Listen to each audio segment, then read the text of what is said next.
Welcome to the Shining Time Station Drive-In Movie Theater, conveniently located 1 mile past Barton Winslow's General Store and directly across the road from Ginny's Farm. Tonight's episode stars Stacy Jones, Schemer, Mr. Conductor, the kids from Shining Time, along with Billy Two Feathers, the Jukebox Band, and Thomas the Tank Engine. So get your ticket for another full-length adventure of Shining Time Station.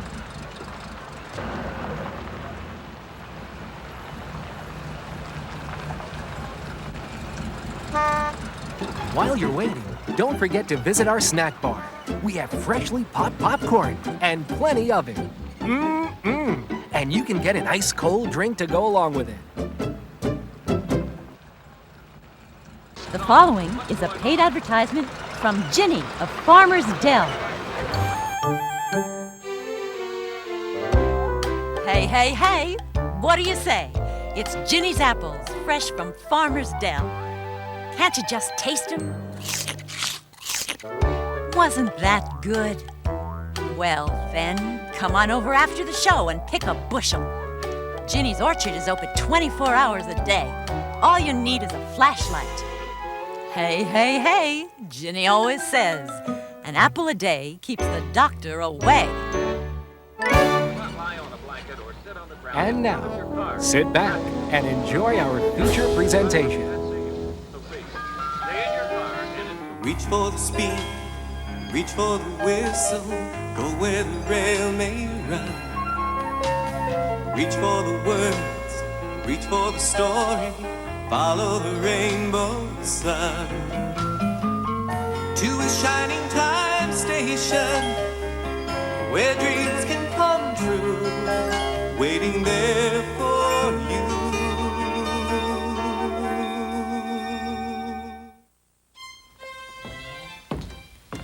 Ah, you young people. How youthful you are in your youngness.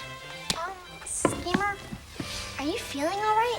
My dear child, I have never felt better. By the way, has a Mr. Hobart Hume III been asking for me? Who is Mr. Hobart Hume III? Mr. Hobart Hume III, owner of the Snarleyville Toxic Chemical Company, one of the truly great chemical companies from here to Snarleyville. And he is president of the Nickelaire Club. He's going to be coming by the station today, and if I can impress him, he's going to let me join. So what's all that stuff for, Schemer? Well, these are but a few modest treats for Mr. Hume's elegant snacking enjoyment. Ta-da! Yeah, this is some toffee my mommy made, and my personal favorite, the cake. Wow, great. Hey, get your hands off of there! I mean, remove your hands at once, young man. Now, afterwards, if there's anything left, maybe you can share some of this with me. I always eat the head first. And I'm sure Mr. Hume does, too. How do you know Mr. Hume likes to eat the head first? Yeah. Because Mr. Hume and I are the same kind of people, that's why. Now get out of my way, I gotta practice. Ah, Mr. and Mrs. Hume. Charmed, I'm sure. And by the way, would you care to partake in some of Mama's homemade toffee? What's that? Prefer me to have some first? How ta-ta of you.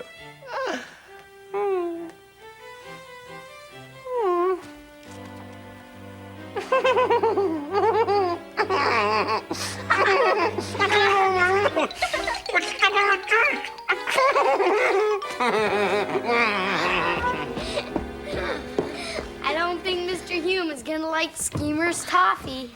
But how come Hobart Hume III has to come to check out the station? Yeah. What's that got to do with Schemer being in his club? Maybe Hobart wants to see if he can hold club meetings here. Did I hear someone mention a club? Mr. Conductor, Schemer's going to join the Nickelaire Club. Well, clubs can be fun. I belong to two myself. One is the Messy Club. Once a month, the Messy Club meets and makes a big mess of things. My house, my backyard, you name it. I do that all the time, and I'm not even in a club. But then who has to clean it all up? Who else? The Clean Club. I'm a member of that one, too. They're both very exclusive, which means that not just anybody can join. What do you have to do to become a member? You have to be me. I'm the only member of each one. In fact, I'm off to a meeting of the Messy Club right now. I can't wait to mess things up. I'll tell you how it goes. Oh, I'm late. I hope I don't start without me. Children, I have been to my tailor, picked up my tux, and we are moving uptown. Yeah, if Schemer gets in the Nickelaire Club, we'll go too. Can't you just see this old jukebox in their fancy schmancy lounge? Important people gathering all around with lots of nickels. And Schemer actually showing some class for once. I mean, can you dig it? Or can you dig it? Could someone help me, please? Mr. Hume, I presume? And you are? Yes, I am. Schemer, at your side, in your pocket, and under your thumb. Ah, the candidate. Let me show you around the station, shall I, please? Mm-hmm. Yes, good. Yes, this desk. It's rather amusing, isn't it? Please, heavens. Yes. Miss, would you kindly tell the station manager that I'm here? I am the station manager. I do not wish to speak to this girl. I wish to speak to the station manager himself. Herself. I'm the station manager, Stacy Jones. Very well. Hobart Hume III. Jones, yes, I know that name. Well, it's rather common. Yes, my dear, I'm afraid it is. Billy Two Feathers. Oh, really? Translated from the French de plume? No, from the Lakota Sioux. Well, good for you. It takes such courage to be an Indian in today's world. We don't say Indian around Shining Time Station. We say Native American. Yes, and a terrific Native American as well. Schemer, this is all rather tedious. Perhaps you could provide some entertainment, or perhaps the children could. A song, maybe? Oh, yes, they'd love to. You're kidding, right? Oh, Dan, don't be so juvenile, Dan. So then, old man, old boy, how does old Joe Clark sound? You know that one, don't you? Of course not. Well, whatever you say. Yes.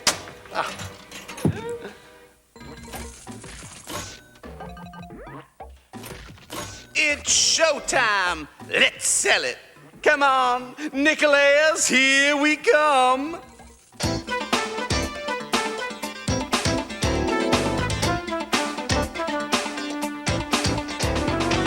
Joe Clark, he had a house 16 stories high. Every story in that house was full of chicken pie.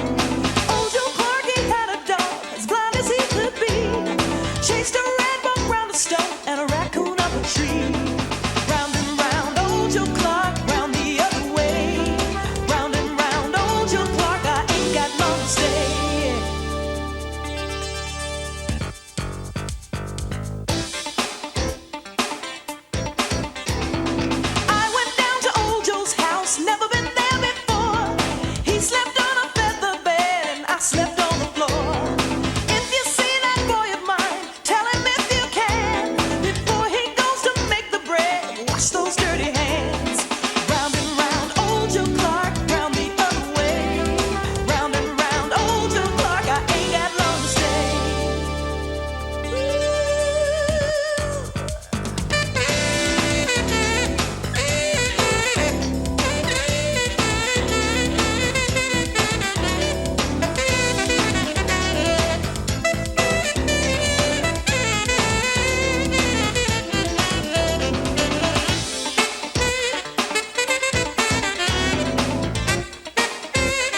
very amusing indeed. How clever to keep children on hand to entertain. Yes, it is rather clever. And how about that music, Hobe? Dreadful, of course. Yes, of course it was. But the jukebox, though. Utterly appalling, naturally. No one at the club would be caught dead operating such a thing. I mean, one isn't a teenager after all, is one? No, one isn't a teenager after all. But then again, the arcade. Rather sad little joke, don't you think? Schemer doesn't think so. He loves it. Yeah, he loves it. Yeah, he loves thinking about doing other things with the space. For example, setting up a booth and selling toxic chemicals. Interesting. We might discuss that at some other time. Yes, we might discuss it at some other time. I don't get it. I mean, we didn't play that bad. Maybe somebody wasn't trying. Don't look at me. If you want to blame somebody, blame that Hobart Hume. Hey, if Schemer joins that club, Tex, what happens to us? I suppose they'll just leave us here, Rex. Oh, send us to an antique store and put us up for sale. Real cheap. Oh. Or put us in the basement with a sheet over us till the end of time.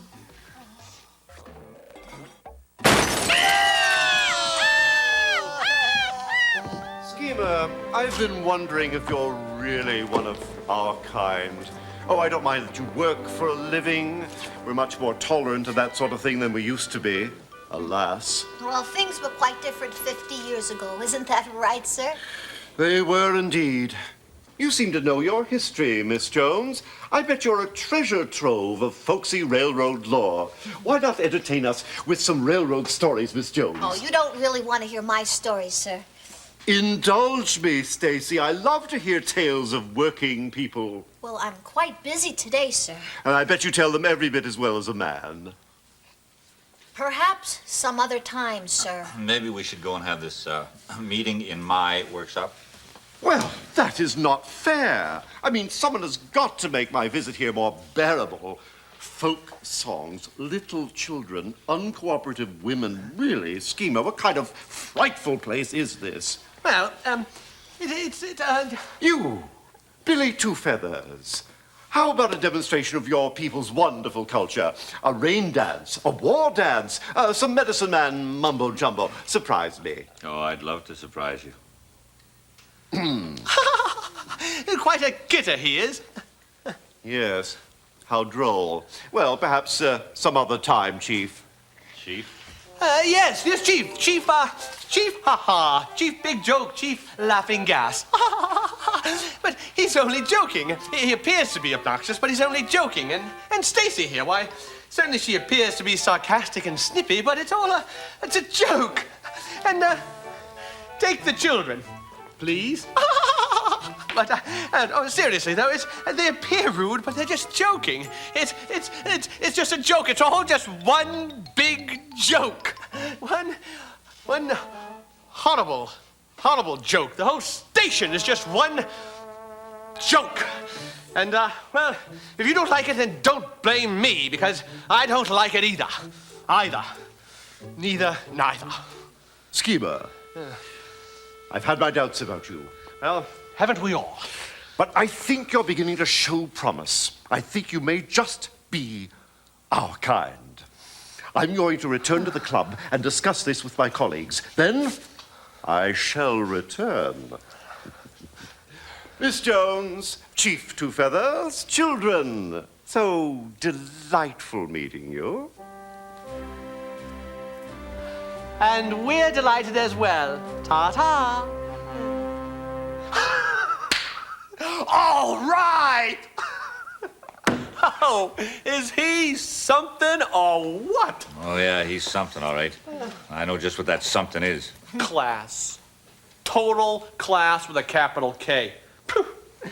I tell you, though, I have to take some of the credit because I certainly knew how to handle that guy. Schemer, why would you ever want to be like him? Your Mr. Hume is the most insulting, arrogant, prejudiced person I have ever met. Miss Jones, that's just his personality.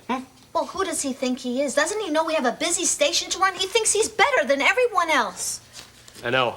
Isn't it great? Oh. Hey, don't worry about it, Jonesy. You're gonna get what you want. Which is what? To get into the Nickelaire Club, that's what. Oh. Don't you see I got the whole thing planned out? Once I'm in, I can get you guys in. Is that clever or is that clever? Schemer, I don't think you understand what's going on here. Billy, do I look like the type of man who doesn't know what's going on?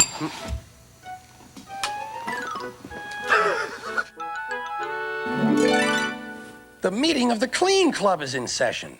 Thank goodness we got rid of that guy in the Messy Club. I wish we could join your clubs, Mr. Conductor. Schemers doesn't sound like much fun. Well, Stacy says that Mr. Hume thinks he's better than everyone else. But everybody wants to feel good about themselves, don't they? Yeah. Well, some people feel too good about themselves. The engines on the island of Sodor have the same problem. Take the story of Oliver, the new engine. Well, you can't take it unless I give it to you, right?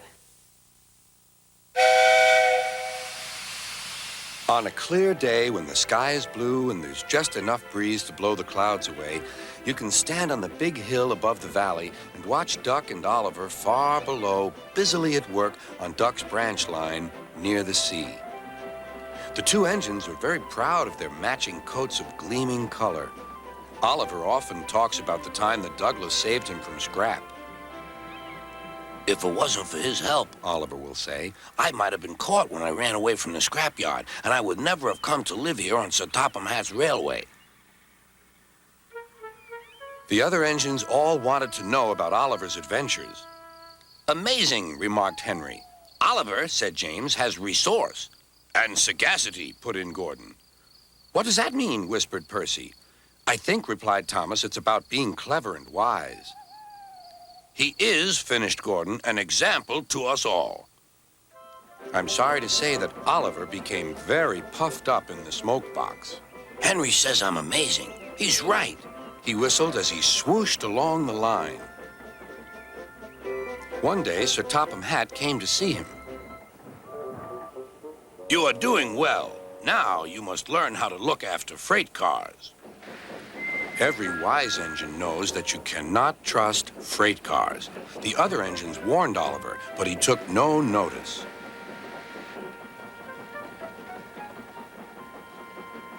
You think I can't manage, he said, huffily. Gordon knows better. He says I'm sagacious. You may be good gracious or whatever you call it, but cars can be troublesome, and...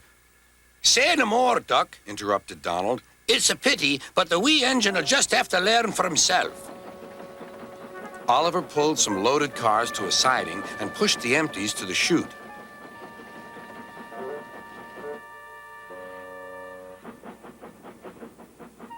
Then he came back to take the loaded cars away.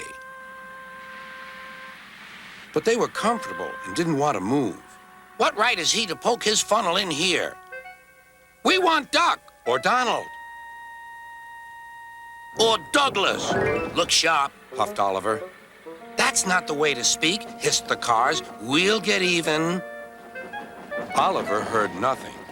The cars moved smoothly at first, then suddenly Oliver felt them push forward.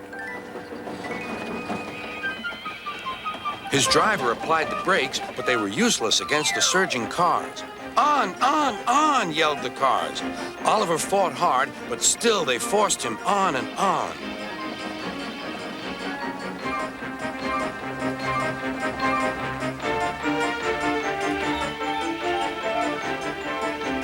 At last, the cars grew tired. I'm winning, gasped Oliver. But it was too late.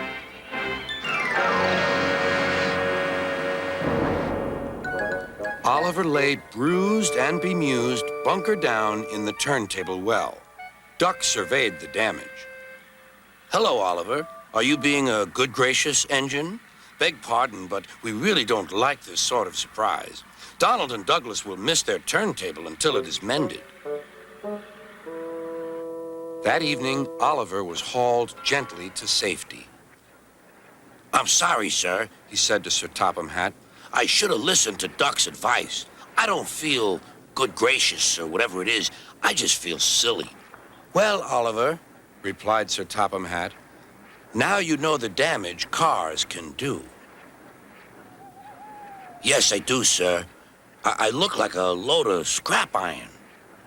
Oh, I don't think so, laughed Sir Topham Hatt. But you do need to go to the works to be mended. The other engines now felt sorry for Oliver. The branch line won't be the same without you, whistled Duck. Come back soon. A few days later, Oliver did come back. His coat gleamed brighter than ever. He was a wiser engine, too, and never made a mistake about cars again.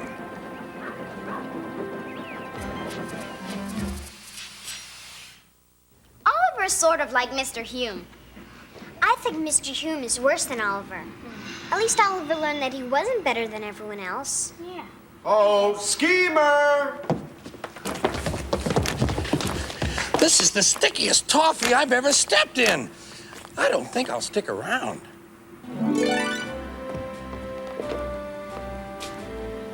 Where is everybody? Where is Chief Two Arrows and little Stacy with her folksy yarns? Ah, here you are. Stacy, be a good girl and spin us a few yarns. I don't think so, Mr. Hume. Isn't that just like a woman?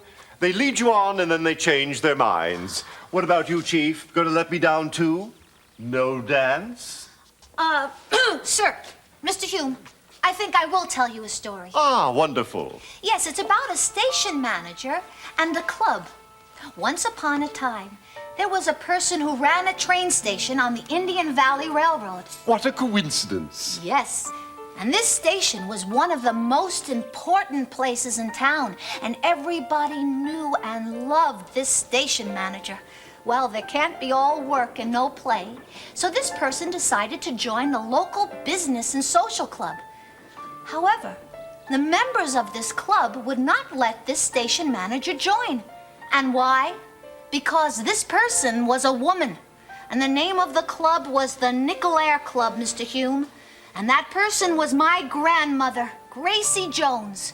A heartbreaking story, but I'm afraid that was before my time. Well, it might have been before your time, Mr. Hobart Hume III, but you are exactly like your grandfather, Hobart Hume I, the founder and the president of the Nickelaire Club. You walk into this busy train station and you expect everyone to just stop what they're doing and entertain you? Well, that's insensitive and insulting. And you know what the sad thing is, Mr. Hume? You don't have to be this way. You weren't born prejudiced. It's something that you learned from someone like your grandfather. And I feel sorry for you because of all the wonderful people that you'll never get to know because you think that you're superior to everyone else. Well, you're welcome to use this train station if you have a train to catch, Mr. Hume. But I would like you to conduct your business for your club elsewhere. Well, I never. You know, Mr. Hume, where I come from, we have a name for people like you. We call them bigots. But when they come here, they don't seem to stay that long. Not at Shining Time Station. And they don't seem to come back. Ah, Hume, old man, old boy. Ah, I see you've been chatting with Billy. He's nervous because he wants to join the club. They all want to join the club. Isn't that right, children? That's so cute. Yes, I told Stacy that once I'm in the club, then we'll let Billy, Stacy, and the kids in as well. Right, Hugh? Heavens, man. Talk sense.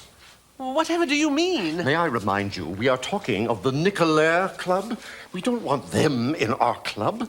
They're children. Well, yes, but Also, Miss Jones will not be admitted because, like her grandmother, she is a woman. Well, yes, but I still And Mr. Two Ponies will not be admitted because Because he is an Indian. Well, yes, I know, but I and still let nobody call me prejudiced either. I would feel the same about anybody who is not exactly like me. Well, yes, but... They are not our kind of people. And I do mean our kind of people, Schemer, because now you are my kind of people. Well, yes, but... All you have to do is cut off that curl, and you're one of us.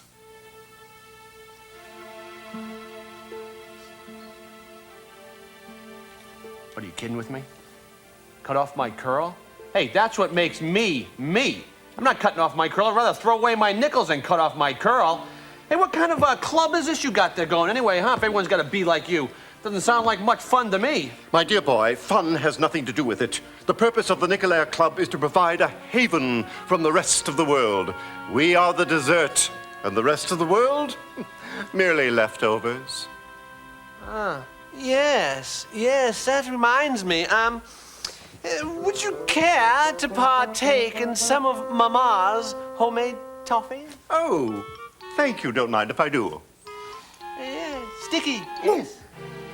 Yes, I agree completely. Totally agree. Yes. Now, listen here, bud, huh?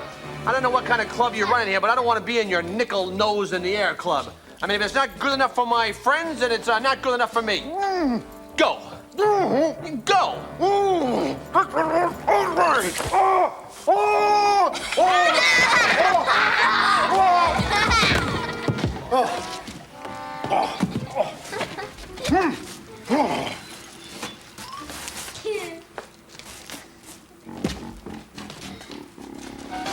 Oh, that was great, Schemer!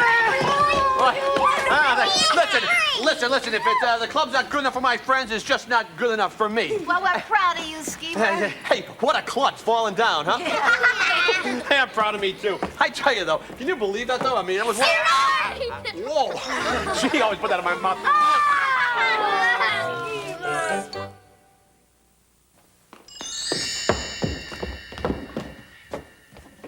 Mr. Conductor, who cleaned up the station?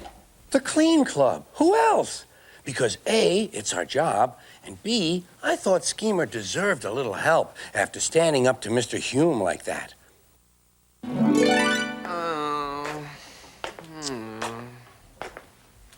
What's wrong, Schemer? I just wish that there was a good club to join, you know? Hey, who straightened up the place? I guess you could say it was one of your fans. Hey, come on. What are you talking about? What are you saying? Come on, what are you saying? Okay, Schemer, we have an announcement to make. We're starting a whole new club that everybody can be in. Yeah. But we want you to be our very, very first member. Really? You mean it? Yeah. Yep. Okay, but I'll do it on one condition. What's that? I get to be treasurer? Sure. Okay, let's start right now. The first thing we gotta do is get dues. Everybody's gotta pay a nickel a month for dues. Secondly, I get an extra nickel a month from each of you because I was the one that came up with the idea. Reach for the speed, reach for the whistle, go where the rail may run. Reach for the words, reach for the story, follow the rainbow sun. To a shining time station, where dreams can come true, waiting there for you. So much to see, so far to travel, so much to learn to know. Friends by your side, hopes to hold on to, who knows how far you'll go. To a shining time station, where dreams can come true. Your own imagination waiting there for you. The following short movie was paid for by Schemer. We had nothing to do with it. And now, Schemer presents a series of really worthwhile buying, can't-miss inspirational video lessons that sometimes teach you stuff. Produced by Schemer, written by Schemer, directed by Schemer, and starring Schemer as himself. Taped on location in his very own room. And now, let's join me.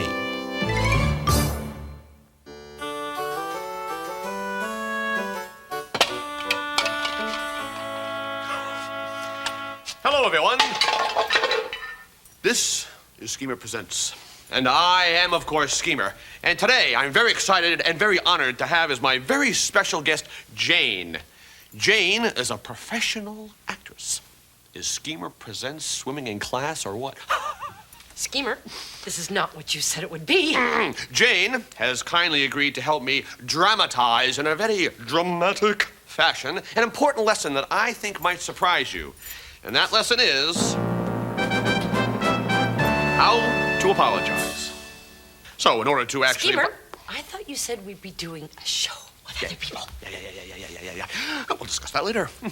So, to demonstrate how to apologize, I have written a little scene here, which Jane will help me act out. Now, in this scene, Jane will play herself and I will be playing me. The setting is a small Paris cafe somewhere in Indian Valley. Hi, Jane. Would you like to hear about my arcade business? Uh-huh. Well, as you know, I'm running the arcade at Shining Time Station, and I'm making nickels like no one's business. Uh-huh. Because you know what a dazzling flair I have for business. Uh-huh. Can you do me a favor when I say that? Go. Because you know what a dazzling flair I have for business. Uh-huh. Now, as you know, I spoke to you about the arcade 2 years ago. Uh-huh. Yet you have never found it within your will to come visit me once, or put a nickel in the jukebox, or buy even a single cheese doodle. Oh, Jane, I believe you owe me an apology. Uh-huh. Schemer! What? This is terrible. What page are you on? What line is that? I don't know where that is. What are you I mean, this whole thing is terrible. This isn't a show. It's a joke. Beg to differ. Schemer Presents is not a joke. You told me we'd be doing a real play with lots of actors and costumes and makeup, and I would have a very important part. And all I'm doing is standing here saying, uh-huh, uh-huh. Oh, but Jane, you do it so well. Schemer, you owe me an apology. Don't crack me up. I owe you an apology. Didn't you read the script? Right here on page 3. I say, don't you owe me an apology, and you say, uh-huh. You said, uh-huh, uh-huh, uh-huh. Schemer, that's make-believe. I mean for real. You owe me a real apology for not telling me the whole truth about this thing. Oh, you want a real apology? Mm-hmm. Oh. Watch this. Oh, Jane, I am really, really, really sorry for whatever it is that I've supposedly done that you have said that I have done. And I want you to accept this unbelievably real apology from a really, really sincere me. Yours truly, Schemer. Whoa! That was really good. I just bang. That was good. Wow. That was a good apology. That was the worst apology I've ever heard in my life. What are you talking about? I got down on my knees and went on for days and days. I said, really, really, really. That was a good apology. But you didn't mean it. I want you to mean it. An apology you don't mean is as bad as no apology at all. What are you? I mean, there was a. I was trying to make an apology. I was trying. Well, Schemer, you don't have to try to make it up. You just have to realize how the other person is feeling. Then your apology is real. Now, how would you feel if I misled you like that? I would have been angry. I would have got mad. Or it would have been like, I'm an important businessman. I've got better things to do than to come down here and go, for half an hour when I could have been doing other stuff.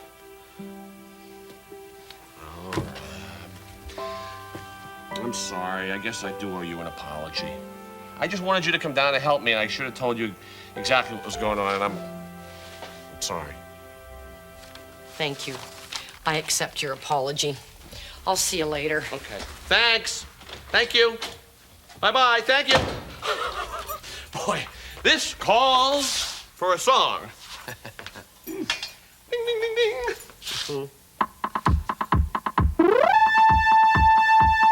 Ready? Here we go. You can say you're sappy, or you can say you're happy, or you can say you're jumpy, or you can say you're lumpy, but you better mean it when you say you're sorry. You better mean it when you say you're sorry. Mean it when you say you're sorry and apologize. Wow, I really messed things up with Jane today, though. But, I did do it in a dramatic way. And I've got it all on tape, so now I've got a show. Wow. Once again, when Schemer says he's going to present, Schemer presents. That's why I feel okay about hoping to see you seeing me next time when Schemer presents. Schemer presents. Oh.